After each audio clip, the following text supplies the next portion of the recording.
Suscríbete a nuestro canal para que sigas nuestras transmisiones especiales.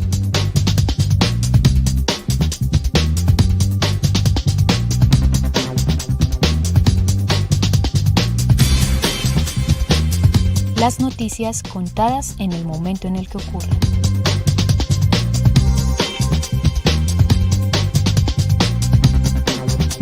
Estás viendo El Tiempo en Vivo.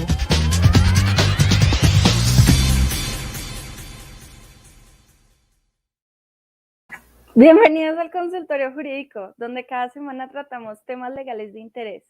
El doctor Eduardo Pablo Serra Nolasco, abogado especializado en responsabilidad civil, y el doctor Juan Carlos Rivera Arcila, médico y cirujano especialista en responsabilidad médica, nos acompañan hoy para resolver todas las dudas sobre la responsabilidad y la negligencia médica. A los dos, bienvenidos al programa de hoy. Gracias, Violeta. Gracias por la invitación.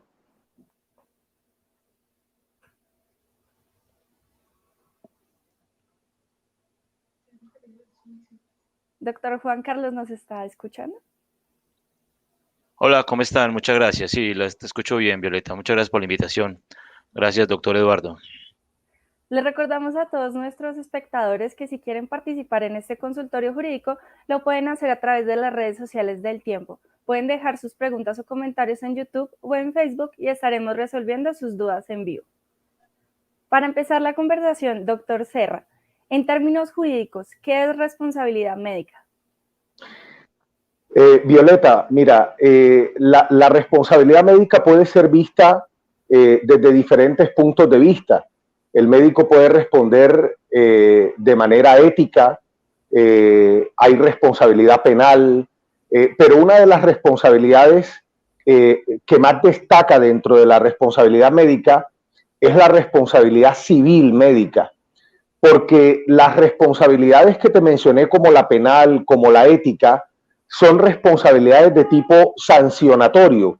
Es decir, estas responsabilidades lo que buscan es sancionar la conducta del médico, imponer una sanción de carácter personal al médico, ya sea en el ejercicio de su profesión como la responsabilidad ética o como consecuencia de una conducta penal o delictuosa que él ha cometido. Seguramente a los oyentes le interesará mucho un tipo de responsabilidad que es la responsabilidad civil médica, que es una responsabilidad que tiene por propósito obtener la reparación de los daños y de los perjuicios que se le han ocasionado a ese paciente como consecuencia de una conducta del médico que se le endilga o se le imputa como negligente. Es decir, una conducta que él ha cometido de manera dolosa o de manera culposa, sea que quiso lesionar al paciente con su comportamiento médico o sea que lo lesionó por negligente, por imperito. Entonces, esta es la responsabilidad que seguramente interesa o la más destacada, la responsabilidad civil médica, ¿no? Entonces la podemos definir simplemente como la obligación que tiene el médico o el centro asistencial de reparar los perjuicios que con su conducta ha cometido a un paciente.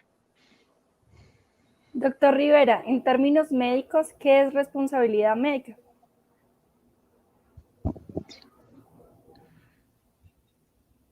Gracias. Primero, me parece muy acertado lo que estaba comentando Tica, nuestro abogado, y es preciso definir un poquitico el término. Responsabilidad es la obligación de reparar o satisfacer un hecho culposo, ¿sí? Es decir, una conducta impropia, una conducta que haya causado un daño. Entonces, la responsabilidad médica. Y básicamente con nosotros, desde el punto de vista médico, lo que se tiene que tener en cuenta es el hecho cuando cometemos una culpa o cuando hay un hecho culposo que debe ser probado por parte del área que esté demandando y nosotros desde el punto de vista médico entender cómo demostrar que no hemos tenido un hecho culposo. Teniendo en cuenta que la medicina no es una ciencia exacta, sino que ya está documentada en diferentes sentencias, que es una ciencia compleja, donde tenemos que entender que en la medicina no nos comprometemos a curar a un paciente, sino a hacer todo lo posible. Básicamente en eso podríamos definir lo que consiste en responsabilidad médica. Ahora bien, doctor Rivera, ¿cuándo es considerado negligencia o un fallo en la responsabilidad médica?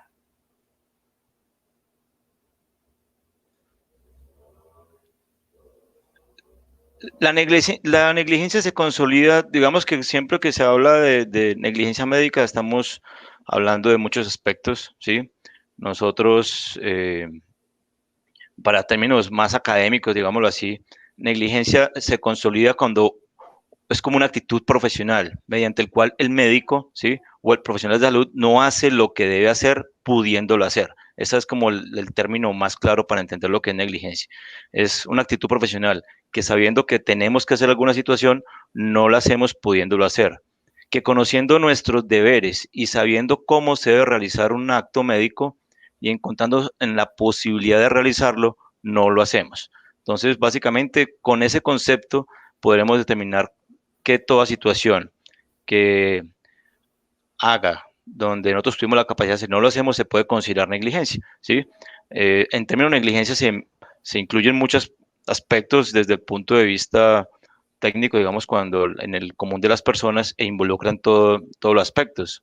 Y yo siempre he dicho que aparte de negligencia, pues hay impericia, imprudencia, varios aspectos que uno analiza cuando hay algo relacionado con responsabilidad médica.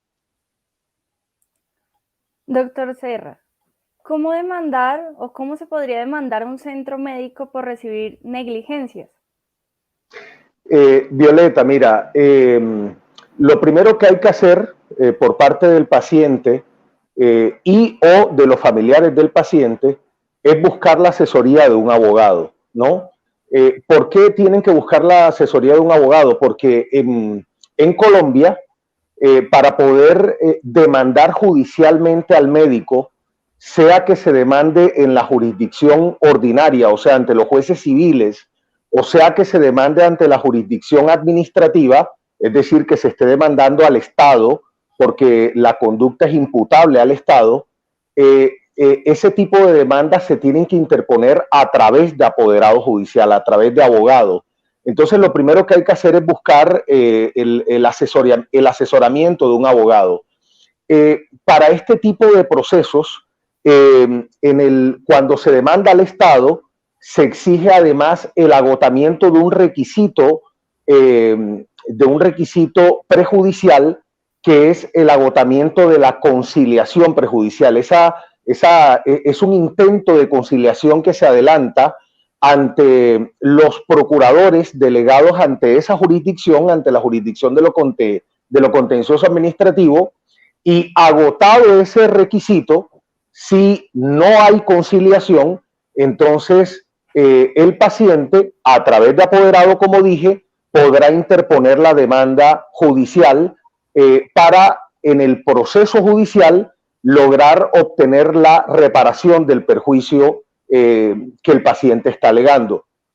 Es importante decirle a los oyentes que para que se pueda declarar judicialmente la responsabilidad, sea que estemos en presencia en presencia del juez civil ante la jurisdicción ordinaria, o sea que estemos en presencia del juez administrativo ante la jurisdicción de lo contencioso, es necesario que el paciente acredite 3 elementos de la responsabilidad.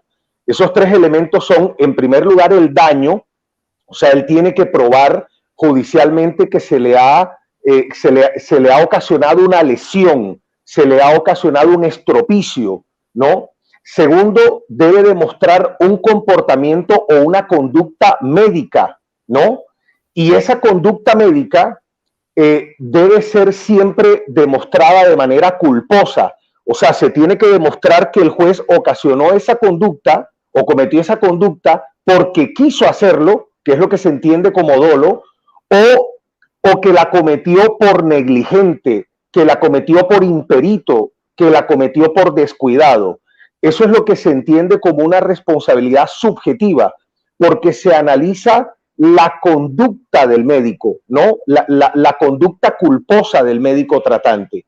Y finalmente, el tercer elemento es que se tiene que demostrar una relación causal, un nexo causal entre el daño que se ocasionó y que ese daño se deba a la conducta del médico. Con esos tres elementos de la responsabilidad, la persona, el paciente o los familiares podrán obtener la reparación del perjuicio dentro del proceso judicial. Al mismo tiempo, como lo advertía el doctor Juan Carlos, los médicos también se pueden defender. ¿Cómo se pueden defender? Se pueden defender de dos maneras. La primera es demostrando una causa extraña, es decir, ¿qué entendemos por causa extraña? Demostrando que en efecto el daño se produjo, pero que se produjo por una fuerza mayor, se produjo por un caso fortuito, se produjo por culpa exclusiva de la víctima, y esto es muy común en los postoperatorios. A veces los pacientes no atienden correctamente las medidas que le dan los médicos en los postoperatorios, y eso es causal de lesiones, y finalmente por la intervención de un tercero. Estos cuatro elementos es lo que se conoce con el nombre de causa extraña, pero adicionalmente, además de la causa extraña, el médico se puede eximir de responsabilidad demostrando que fue diligente y cuidadoso, porque como bien lo dijo el doctor Juan Carlos, los médicos, al igual que los abogados, tenemos una obligación de medio, no de resultado. O sea, ¿qué significa eso? Que yo me tengo que comprometer no a curar al paciente, ¿no? Sino a poner todo mi conocimiento, toda mi sapiencia, todo cuanto sé de medicina para intentar curar al paciente sin garantizar ese resultado. El resultado no se garantiza. Lo que se garantiza es poner todos los medios que estén a disposición para intentar sanar al paciente sin garantizar ese resultado. Doctor, ¿y qué leyes protegen a los pacientes? Mira, por ejemplo, en materia penal hay unas disposiciones que están previstas en la Ley 599 de 2000.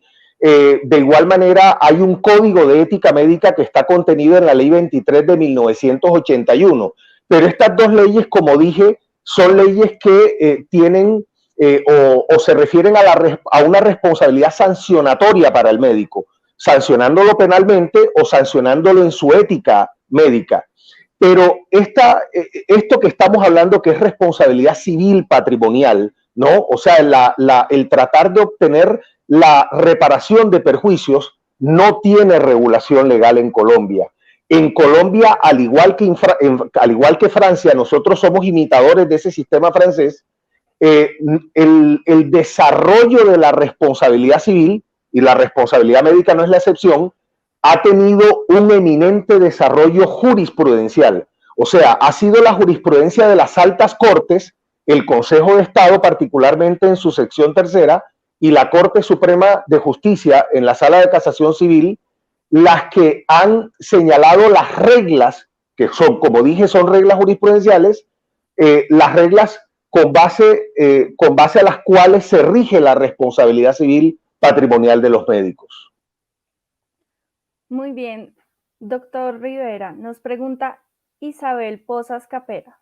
Mira, yo estoy embarazada, ya voy para 2 años. Yo asistí por urgencias porque me sentí mal y ese mismo día me dicen que no tengo nada y que mi bebé está bien. Me dirijo al día siguiente a trabajar y resulta que estoy sangrando y mi líquido amniótico se está saliendo y estoy que pierdo a mi bebé. ¿Qué puedo hacer? ¿Esa pregunta es para? Bueno, acá estamos hablando. Ok. El doctor Rivera. Sí, estamos hablando de una situación que aún no ha ocurrido, ¿cierto? Entonces digamos que no hay un daño en este momento. Sin embargo, con lo que estoy escuchando, tiene una situación que amerita ser valorada de una manera integral en un centro médico para poder descartar cualquier tipo de situación que ocurra en el embarazo, ¿cierto? No sé cuántas semanas tiene porque creo que no lo mencionó. Sin embargo, con lo que logré escuchar, parece que hay una salida de líquido y se considera que con esta sintomatología es prudente y necesario ser valorada por un centro médico y poder determinar si esa salida de líquido realmente corresponde al líquido amniótico o simplemente corresponde a una secreción vaginal normal que podría ocurrir durante el embarazo. Básicamente lo más importante en este caso es que debe acudir a un centro. Teniendo en cuenta el tema que estamos hablando, para evitar una situación de responsabilidad, aquí lo que deberíamos hacer nosotros desde cualquier centro médico o de atención es dar una atención integral, que no le pongamos trabas al proceso y que si por cualquier razón el sitio donde está consultando la paciente no tiene los medios disponibles para hacer una atención idónea, completa y oportuna, se pueda remitir de una manera rápida a un centro especializado para poder determinar con otros medios tecnológicos si estamos ante una situación que podría poner en peligro o en riesgo el embarazo o el bebé en caso de que tenga ya un feto viable y tengamos que hacer una intervención especializada. Por otro lado, doctor Rivera, si una persona sufre de negligencia médica en urgencias, ¿qué puede hacer?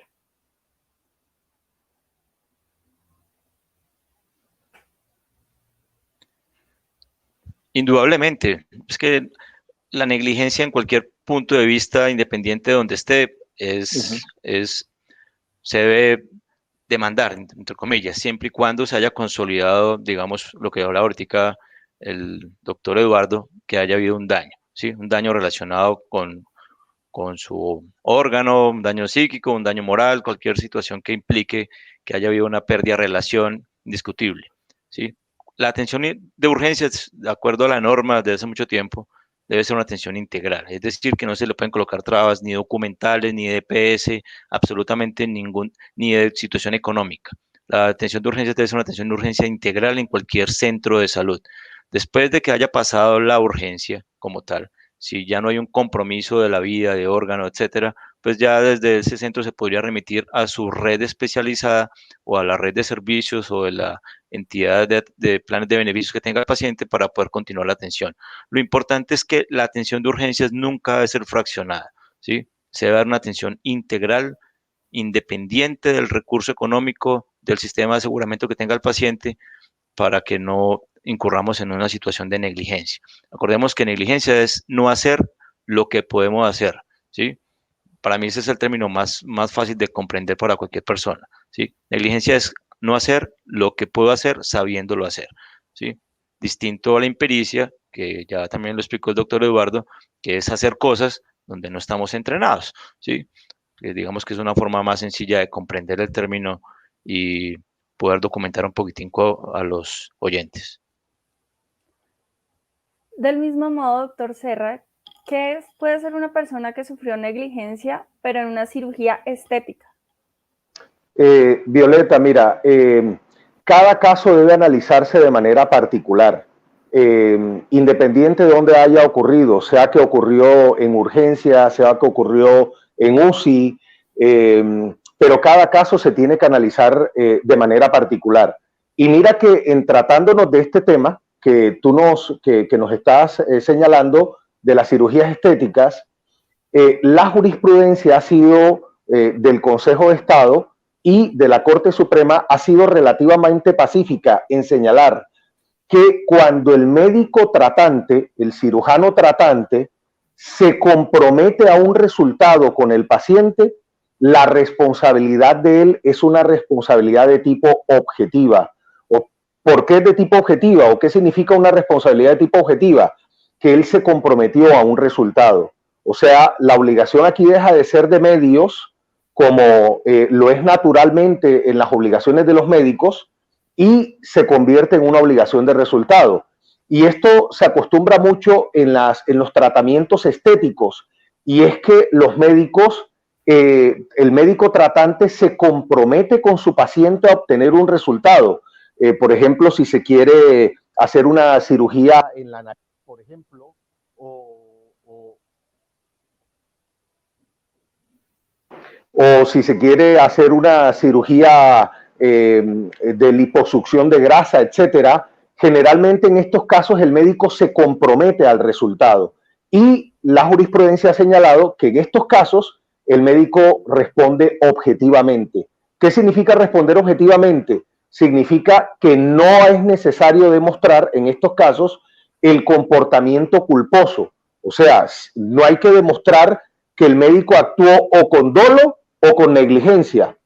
Eso no interesa en estos casos. Simplemente hay que acreditar un daño y que ese daño es imputable al médico objetivamente. Muy bien, les recordamos a todos los que se conectan ahora que pueden participar en este consultorio jurídico dejando sus preguntas en Facebook y YouTube. El tema de hoy es negligencia médica.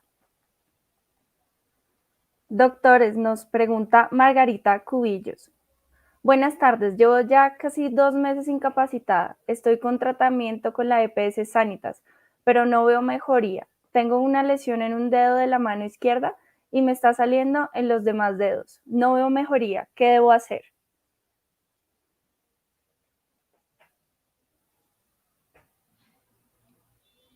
Gracias, Violeta. No, básicamente, como mencionó ahorita, muy semejante al caso anterior. Eh, Cuando hay algunas patologías de difícil manejo que requieren exámenes adicionales para poder llegar a un diagnóstico, a una impresión diagnóstica. Cuando una patología no ha evolucionado adecuadamente, tenemos varios interrogantes. Uno es si lo estamos tratando adecuadamente, ¿sí? Si el diagnóstico es correcto o si se trata realmente de una patología que presenta complicaciones. ¿Qué quiere decir eso? Que a pesar de realizar un adecuado tratamiento, haber hecho un diagnóstico correcto, emplear los medios terapéuticos adecuados, la patología no evoluciona. A veces hay enfermedades que son relacionadas con la misma condición del paciente que hacen que las enfermedades que en una mayoría de personas evolucionan de una manera satisfactoria, en un porcentaje distinto, mínimo, no evolucionan de la manera adecuada.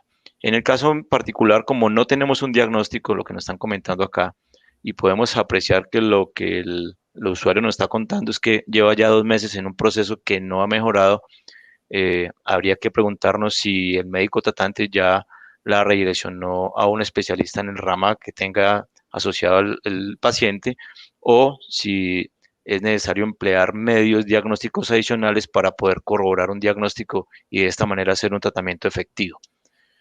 No todas las patologías son exactas. Quisiera decirles pues que por eso es que la ciencia médica no se considera una ciencia exacta y requiere ayudas diagnósticas también y a veces también requiere de un manejo interdisciplinario dependiendo de cada caso. Ahora bien, doctor Serra, nos pregunta Alejandra Casas, ¿qué pasa si no hay un daño porque se alcanza a detectar por otro medio el problema? Fui a urgencias de la EPS 2 veces en un mes y me mandaron para la casa. Estaba teniendo un tromboembolismo pulmonar, que gracias a que decidí consultar con externos, descubrí a tiempo antes de que fuera más peligroso. Pero si me hubiera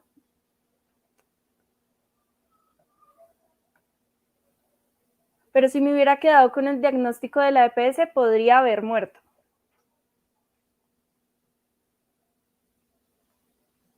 No copie si la pregunta era para el doctor Eduardo o para mí, sin embargo, pues me adelanto. Si el doctor Eduardo también quiere comentar algo, pues lo realiza. El doctor Eduardo fue también muy claro frente a la situación de que pudiera, si hay un caso de negligencia o no. Y también podemos decir que cuando se coloca en riesgo el paciente, así no se haya consolidado un daño, también podría ser reparable, ¿cierto? Entonces, ¿qué tendríamos que hacer en una situación como esta? Deberíamos verificar qué tanto adherencia tuvimos a los protocolos cuando consultamos, si realmente se hicieron todos los esfuerzos terapéuticos o diagnósticos para poder determinar si el paciente no iba a tener una complicación adicional, mirar si teníamos factores de riesgo adicionales que pudieran favorecer que el paciente presentara un tromboembolismo pulmonar o no, y con base en eso no poder determinar si efectivamente hubo una situación de negligencia en el proceso. Para tromboembolismo pulmonar siempre hay unas tablas que los médicos utilizamos en urgencias o en consulta, etcétera, que nos permiten predecir entre comillas, si un paciente tiene mayor riesgo de sufrir un tromboembolismo pulmonar o no. De acuerdo a esa clasificación, nosotros deberíamos emplear unas medidas terapéuticas adicionales, ¿sí? O indicar factores de riesgo o recomendaciones de alarma para el paciente.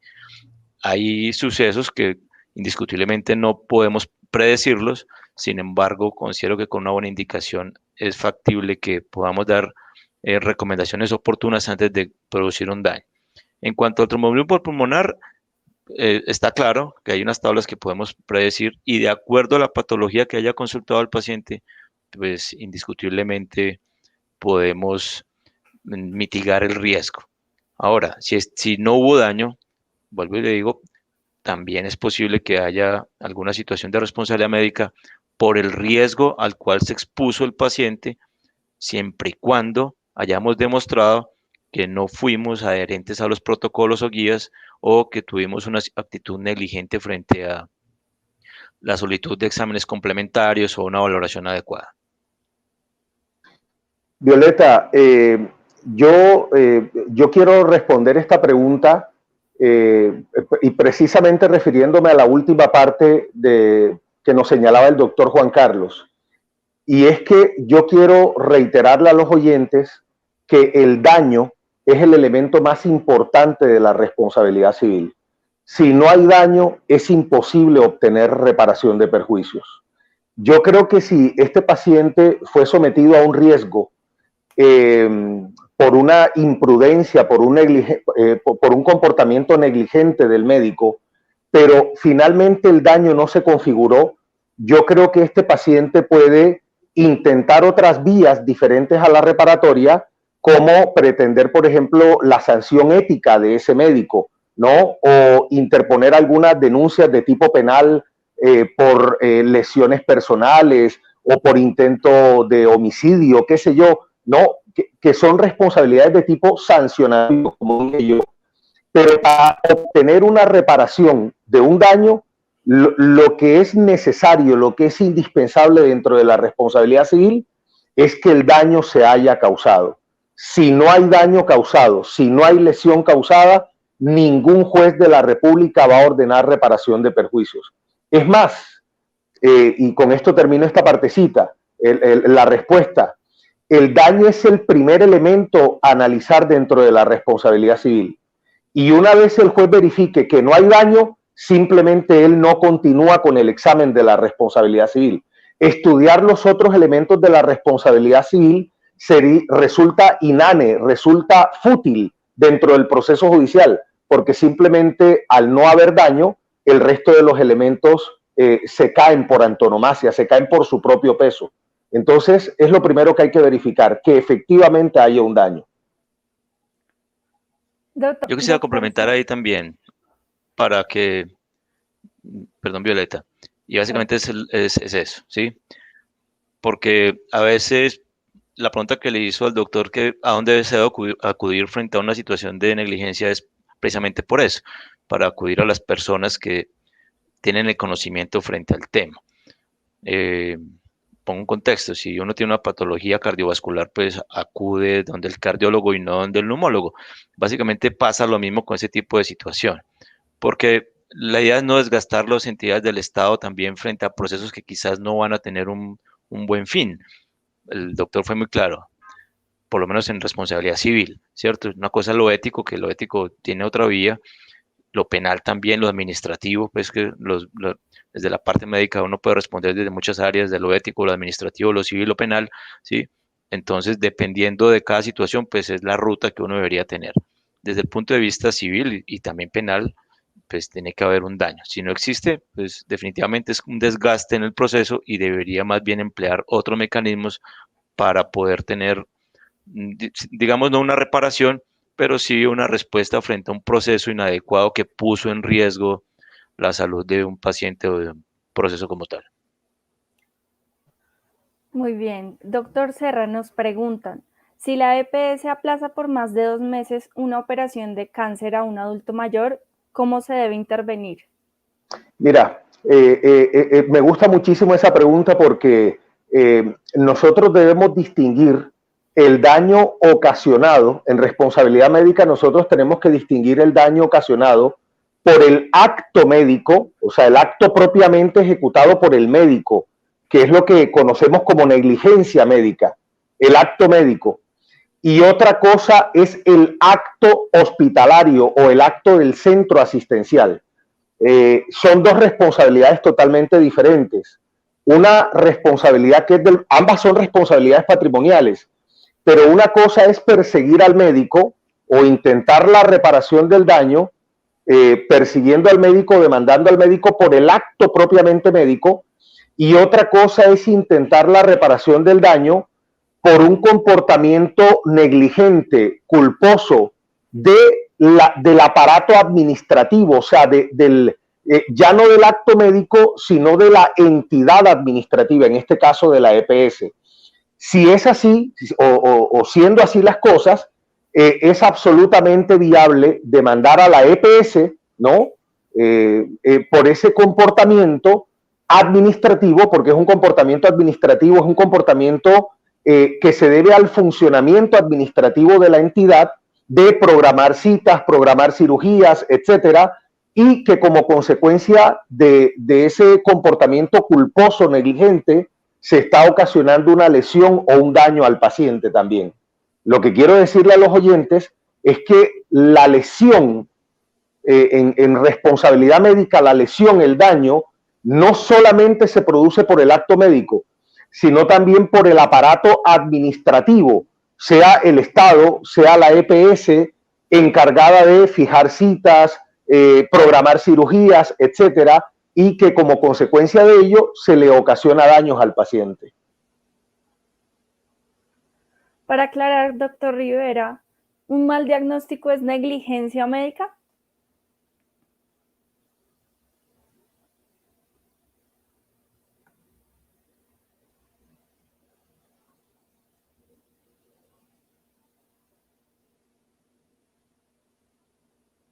Doctor Rivera, ¿nos escucha? Me confirma, Violeta, qué pena, que se cayó el internet un segundito y no pude escuchar la pregunta. Queríamos saber si un mal diagnóstico es negligencia médica. Es una pregunta muy interesante, ¿cierto? Casi todas concluyen a lo mismo, ¿cierto? Hay que existir un daño. Un mal diagnóstico puede considerarse un hecho ocurrido por un error en el interrogatorio, por ejemplo, ¿cierto? Entonces, si yo no interrogo adecuadamente a un paciente, pues puedo llegar a un mal diagnóstico. Un mal diagnóstico puede presentarse cuando me empleo los métodos diagnósticos paraclínicos disponibles para poder corroborar una situación. Y volvemos siempre a lo mismo, por lo menos en términos de responsabilidad médica, tiene que haberse configurado un daño. Yo puedo a veces cometer, o se puede cometer a veces un error diagnóstico, sin embargo haber utilizado tratamiento distinto para lo que yo quería y el paciente mejora y no hubo daño, ¿sí? Quizás el paciente nunca se dio cuenta que hubo un error diagnóstico. Por ponerte un ejemplo sencillo, yo consulto por un cuadro de otitis y por un error, digamos, interrogatorio, o el paciente tiene una patología asociada también en piel y considero que tienes una enfermedad de piel y le mando un antibiótico, ¿sí? El paciente consultó por una otitis, pero yo lo traté como una enfermedad de piel. Sin embargo, el antibiótico que utilicé para la enfermedad de piel sirvió para las dos cosas. Hubo un error diagnóstico, y sí, pero no un daño. Entonces, casi todo lo que termina responsabilidad médica, debemos pensar primero si hubo un daño, ¿sí? De qué tipo fue el daño para poder nosotros concluir que sí hay un caso de responsabilidad médica. Un error diagnóstico, en términos ya académicos, es no haber empleado los medios disponibles en el interrogatorio para hacer un ejercicio clínico para poder determinar un diagnóstico, o no haber empleado los elementos paraclínicos o de imágenes asociadas que no siempre son necesarias, ¿sí? Para poder corroborar el diagnóstico presuntivo que tengo. Entonces, básicamente, hablando pues en términos académicos, cuando hay error diagnóstico. No siempre el error diagnóstico configura un daño, ¿sí? Por le digo, la ciencia médica no es exacta y pueden variar múltiples patologías. Por eso nosotros hablamos siempre de impresión diagnóstica, nunca hablamos de diagnóstico. Hablamos de diagnóstico desde el punto de vista patológico, cuando ya un médico especialista hace un análisis minucioso, celular, etcétera, para determinar un diagnóstico. Nosotros los médicos hacemos impresiones diagnósticas. ¿Qué quiere decir eso? Que con base a un interrogatorio y con los medios disponibles que tenemos, podemos tener una impresión frente a un diagnóstico, porque a veces hay patologías que pueden tener 10 impresiones diagnósticas. ¿Cuál cogemos nosotros? La que más es compatible con el cuadro clínico del paciente. Entonces, importante es, no todo error diagnóstico configura un daño, ¿sí? Ahora, podemos tratarlo, tener un buen diagnóstico, pero haber empleado un tratamiento terapéutico no acorde al diagnóstico y producir un daño, ¿sí? Entonces, por eso recalcamos tanto el término daño en el caso de responsabilidad médica, para poder de ahí en adelante buscar otras cosas que nosotros hablamos, que es el nexo causal y otras cosas adicionales, o si hubo falla del servicio, por ejemplo. Quizás nos hemos enfocado mucho al error médico y no a la falla de servicio, aunque el doctor lo mencionó ahorita, que puede ser inclusive una EPS, no tener sus procesos bien descritos, no acordes, sabiendo que los tiene que hacer, y hace que el médico en su atención clínica, por no tener los medios que los debería soportar la IPS, no los tiene y lo lleva a conducir a una situación de posible negligencia o daño. Quisiéramos saber, doctor Serra, ¿quién indemniza a los pacientes que sufrieron negligencia médica? Mira, Violeta, uno en este tipo de procesos, decía un reconocido procesalista en Colombia, el abogado debe pecar por exceso y no por defecto. ¿Qué significa pecar por exceso y no por defecto? Que uno en los procesos de responsabilidad médica, así como en cualquier otro proceso de responsabilidad civil, uno tiene que llamar como demandados a todo el mundo. ¿Qué significa llamar como demandados a todo el mundo? Hay que llamar al médico tratante, hay que llamar a la IPS, hay que citar a la EPS, seguramente si hay alguna compañía de seguros que está amparando esa relación jurídica, seguramente también se convocará el proceso, pero generalmente en este tipo de procesos los abogados pecan por exceso, o sea, ellos simplemente convocan a todos los implicados en la relación médica, desde el aparato administrativo hasta los que ejecutaron el acto médico propiamente tal, y que sea el juez en cada caso concreto el encargado de determinar responsabilidades. Y no vaya a ser, por ejemplo, que en un caso el juez diga, mire, aquí sí hay un daño, aquí en efecto sí hubo daño, pero resulta que los que usted convocó al proceso no son los que tienen que indemnizar, sino que tienen que indemnizar otro tipo de personas. Entonces, por eso es que los abogados en este tipo de asuntos pecan por exceso y no por defecto. Entonces hay que demandar a todo el mundo. El médico que ejecutó el acto médico, la IPS donde se ejecutó el acto, la EPS a la que estaba afiliado el paciente, etcétera. A todos hay que convocar para que dentro del proceso se determine específicamente quiénes son los encargados de indemnizar o reparar al paciente. ¿Y qué consecuencias tiene para el médico, para la institución? La ventaja que tiene la responsabilidad civil es que no es una responsabilidad sancionatoria. En Colombia no lo es. ¿Qué significa sancionatorio? Y he venido utilizando esa expresión. Las responsabilidades sancionatorias son responsabilidades ejemplarizantes para la sociedad, como por ejemplo la responsabilidad penal. Cuando una persona es condenada a 20 años de prisión, por ejemplo, que es responsabilidad penal, como consecuencia de esa sanción, a la persona se le priva a su vez de otros derechos accesorios. Esto no pasa aquí. La responsabilidad civil es una responsabilidad eminentemente compensatoria, no sancionatoria.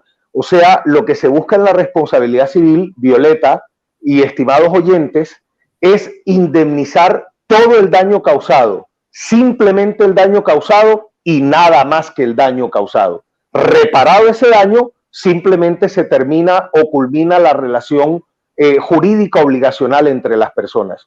Es decir, un médico que es condenado a indemnizar perjuicios, pues simplemente se le condena a eso, él debe reparar los perjuicios a los que fue condenado y ya no tiene ningún otro tipo de consecuencia jurídica, porque como dije, esta responsabilidad civil no es sancionatoria, sino compensatoria.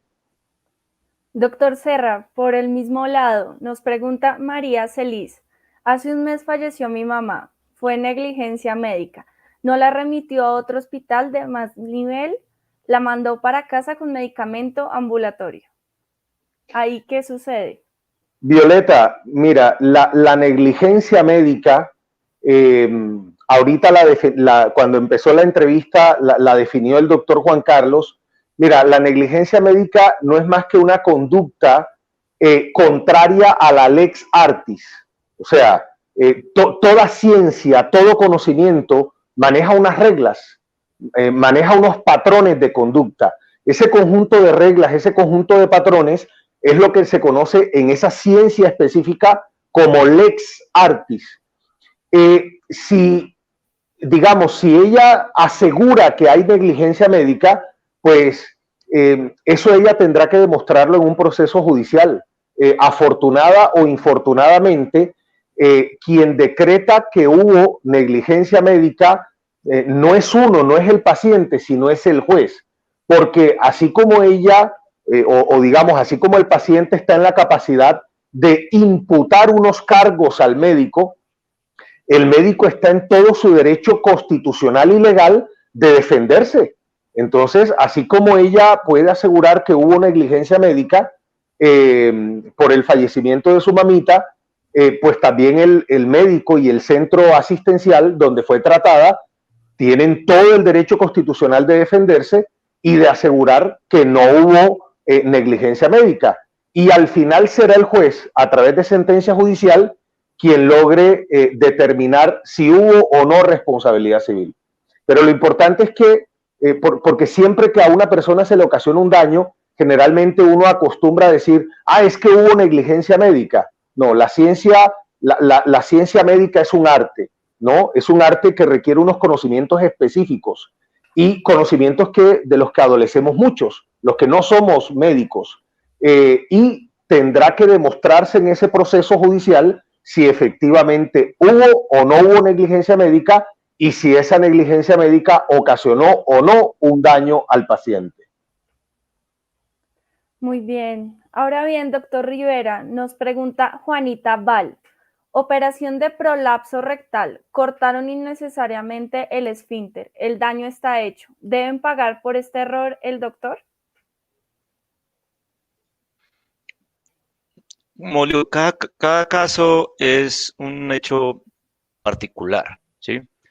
Yo quisiera aquí hacer un preámbulo, digamos, frente a completando un poquitico lo que mencionaba ahorita nuestro abogado. Queremos comprender, y sobre todo refiriéndome a la pregunta anterior, inclusive, que tenemos que entender que la medicina es un acto que tiene muchas limitaciones, ¿cierto? Y hablo de limitación entre comillas, quiere decir que el conocimiento del médico debe ser tan integral que no se basa solamente en el acto médico como tal. Cuando hablo de limitaciones, porque tiene una limitación objetiva que es, digamos, nuestra exigencia de proteger o cuidar la vida o integridad de los pacientes, cuidar la salud del enfermo. Otra de naturaleza subjetiva, digamos, de respetar la libertad del paciente. Entonces, en este caso en particular, todo procedimiento tiene unos riesgos. Aquí básicamente lo que habría uno que verificar es si cuando se le explicó el procedimiento al paciente, en el consentimiento informado estaba descrito o el médico tratante le informó previamente al procedimiento que entre algunas complicaciones que podría tener sería el daño del esfínter, que es una complicación previsible. Entonces, en cuanto hablamos de consentimiento informado, es importante recalcar que antes de verificar si el daño se produjo o no, es verificar si en la información que el médico tratante dio estaban los riesgos previsibles o previstos. En el caso de la cirugía de prolapso, es un riesgo, ¿sí?, tener un daño del esfínter. Ahora, para poder determinar si este riesgo se causó o no y que hubo un caso de responsabilidad médica, habría que verificar si en el consentimiento informado le explicaron al paciente que ese podía ser el riesgo.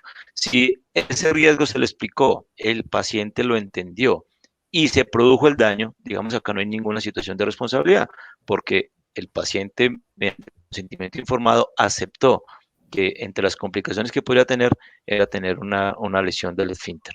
Entonces, por eso el acto médico no se considera solamente una situación de solo lex artis como tal, ¿sí? Nosotros tenemos que también estar normados por situaciones de norma, por lo que dice la ley, por lo que dice el código de ética profesional, las que exigen la moralidad vigente, las establecidas por la voluntad, las de los recursos técnicos. Bueno, entonces nuestro acto médico es un camino muy amplio y dependiendo de qué cosas podamos incumplir por omisión o por acción, pues se puede determinar. Entonces creo que para terminar la respuesta es, si ese riesgo en ese paciente se consolidó, pero fue informado, digamos que no hay una situación de responsabilidad médica, a menos que se demuestre que hubo una situación dolosa o culposa donde el médico no emplea una técnica quirúrgica adecuada y se consolidó el daño. Para seguir con las preguntas, tenemos algunos mitos o verdades que queremos resolver. Doctor Serra, ¿es negligencia médica el paseo de la muerte? El paseo de la muerte es responsabilidad, da lugar a responsabilidad civil médica. Pero, como dije, el paseo de la muerte hace parte de no hace parte del acto médico propio como tal, sino que hace parte de la operatividad del sistema de salud, ¿no? O sea, en este caso, no hay lugar a demandar al médico como tal, sino que hay lugar a demandar judicialmente a la EPS o a la entidad que ejecutó ese paseo de la muerte, ¿no? Pero sí, sin lugar a dudas, el paseo de la muerte da lugar a responsabilidad civil médica. Lo que pasa es que yo no emplearía la expresión el paseo de la muerte es negligencia médica. No, yo sacaría eso de negligencia médica y diría simplemente o formularía la pregunta de la siguiente manera. El paseo de la muerte es responsabilidad civil médica, o sea, da lugar a responsabilidad civil médica, pero no por el acto médico, porque aquí no se ejecutó un acto médico, sino por la falla en el servicio, o sea, por la manera como administrativamente se ejecutó el servicio, se prestó el servicio. ¿Sí? Muy bien. Doctor Rivera, si no dan cita a tiempo, ¿es considerado negligencia médica?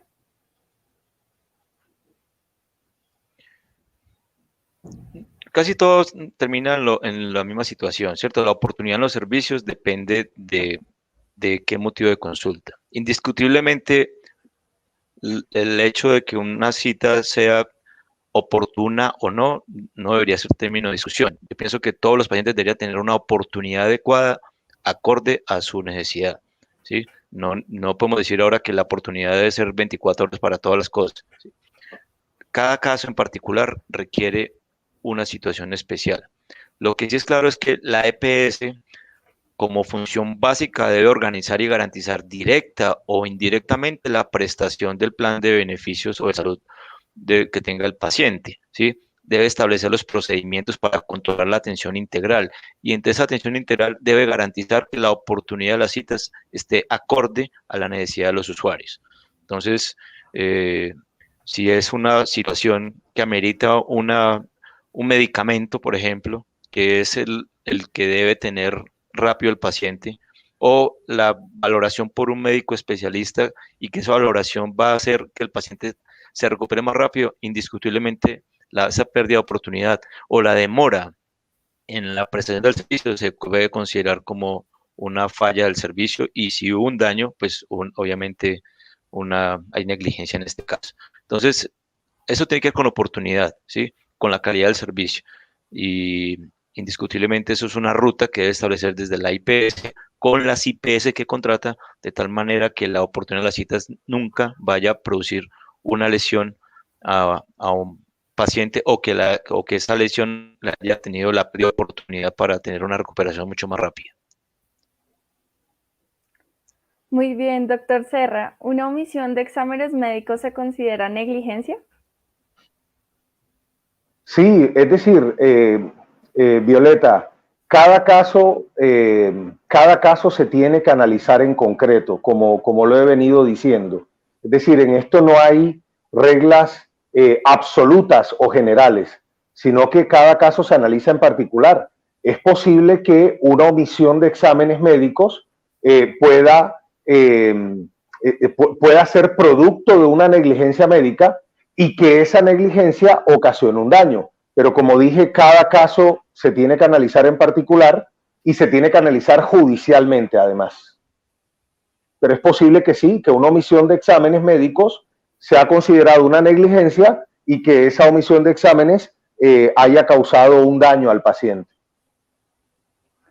Muy bien, doctor Serra, nos pregunta Gloria Inés Villa Sánchez. ¿Cuánto tiempo tiene el paciente para demandar luego de producirse el daño? Muy bien, si se va a demandar ante la jurisdicción de lo contencioso administrativo, se tienen 2 años para demandar al Estado, ¿no? Ese es un término de caducidad muy perentorio, muy corto, en relación con el término de prescripción que se maneja en la jurisdicción civil. Entonces, si va a demandar al Estado, si es al Estado o a una entidad del Estado a la que va a demandar, tiene un término de 2 años para demandar. Y tiene que tener en cuenta que para demandarlo, además necesita agotar un requisito prejudicial, un requisito de procedibilidad que se denomina la conciliación prejudicial. Y si va a demandar ante la jurisdicción ordinaria, o sea, va a demandar a un médico particular o a un centro asistencial o a una clínica particular privada, entonces deberá acudir ante la jurisdicción ordinaria dentro de los 10 años siguientes. El término de prescripción aquí es de 10 años. En los 2 eventos, tanto en la jurisdicción de lo contencioso como en la jurisdicción ordinaria, los términos empiezan a contar a partir del día siguiente en que se ocasionó el daño. Pero se debe tener también en cuenta, y esto ha sido la jurisprudencia pacífica en señalar este tema, que el término se debe contar a partir del día siguiente en que se ocasionó el daño o a partir del día siguiente en que el paciente conoció del daño que tenía. Porque hay situaciones en las que a un paciente se le causa una lesión, ¿no?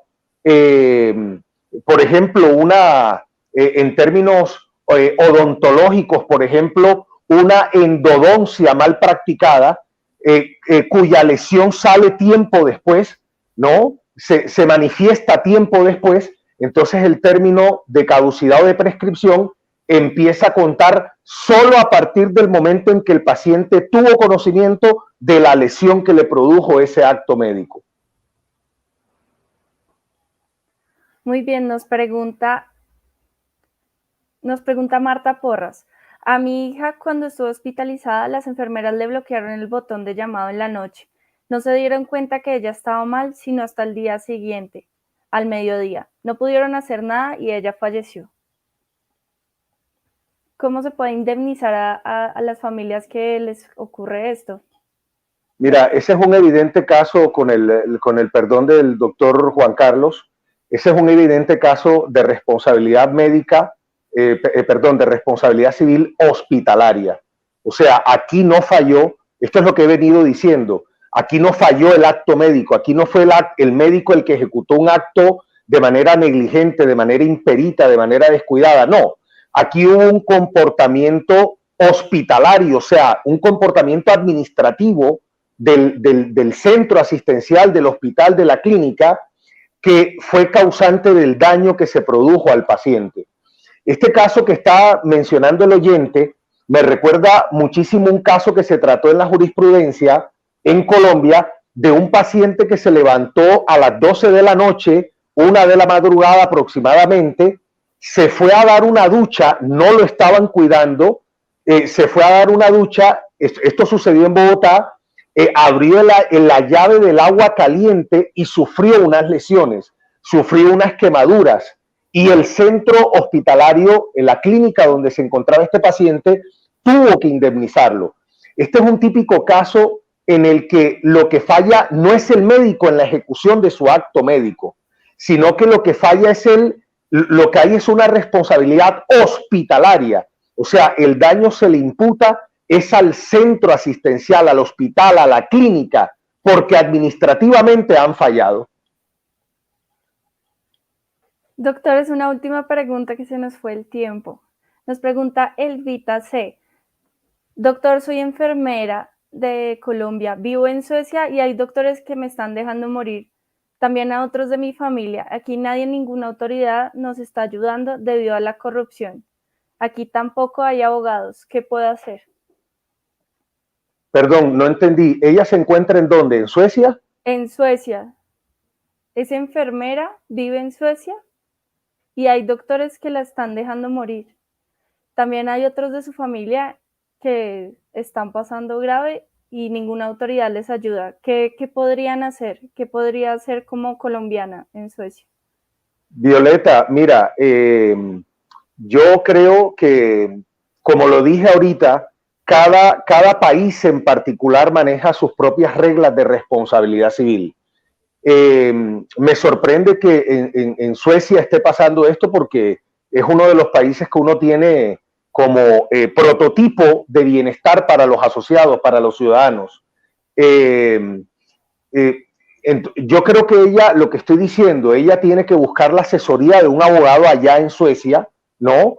De igual manera se puede acercar al consulado, ¿no? De Colombia en ese país, en la ciudad donde ella se encuentre, y pedir que la asesoren, pero seguramente en el consulado le van a decir esto que yo le estoy diciendo. Mire, tiene que buscar la asesoría de un abogado y demandar de conformidad con las normas y reglas de ese país donde ella se encuentra, porque fue en ese país, fue con médicos de ese país, fue con clínicas de ese país, fue con centros hospitalarios de ese país que a ella se le está generando el daño que ella alega que se le está generando, ¿no?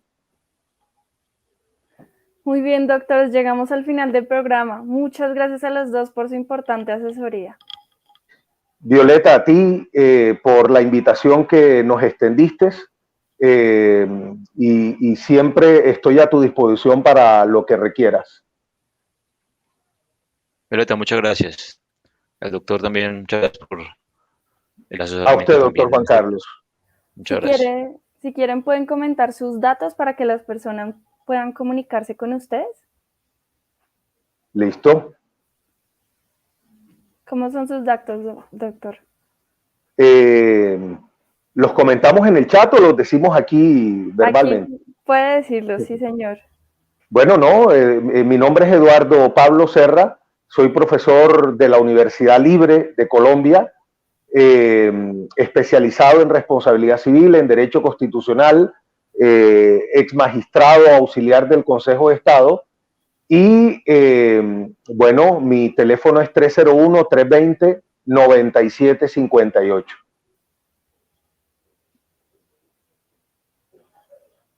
Muy bien, sí, señor. Si tiene alguna red social con la que nos podamos comunicar, el doctor Rivera o el doctor Serra. Yo solo tengo Instagram, @epserra en Instagram. @Serra. Y el doctor Rivera. Ok, yo soy Juan Carlos Rivera, como tú lo mencionaste al inicio, especialista en responsabilidad médica y también con una maestría en peritaje y valoración del daño corporal. Cualquier duda que quieran manifestar o que alguna asesoría, pueden escribir al número de WhatsApp 317-566-3333 o al correo electrónico info@amldeyur@gmail.com. Cualquier duda que tengan, pueden escribirme que con toda seguridad nosotros le respondemos cualquier duda que tengan a este tema. Muchas gracias a los dos. Y a nuestro público espectador, si quieren participar en el próximo consultorio jurídico, lo pueden mandar un video o un audio con un mito y en el programa del siguiente martes lo vamos a reproducir. El tema del siguiente martes es: ¿puedo recibir más de una pensión? Pueden enviar su pregunta al correo laumac@eltiempo.com. Y muchas gracias a todos los que nos acompañaron durante este programa. Recuerden suscribirse en el canal de YouTube del Tiempo y consultar la nota en eltiempo.com. Muchas gracias y nos vemos el próximo martes en un nuevo capítulo del Consultorio Jurídico. Gracias. En la era de las noticias falsas, infórmate con una fuente veraz. Con solo suscribirte a nuestro canal en YouTube, recibirás actualización de nuevas noticias, cubrimientos en vivo y mucho más contenido. Somos El Tiempo en YouTube. Suscríbete ahora.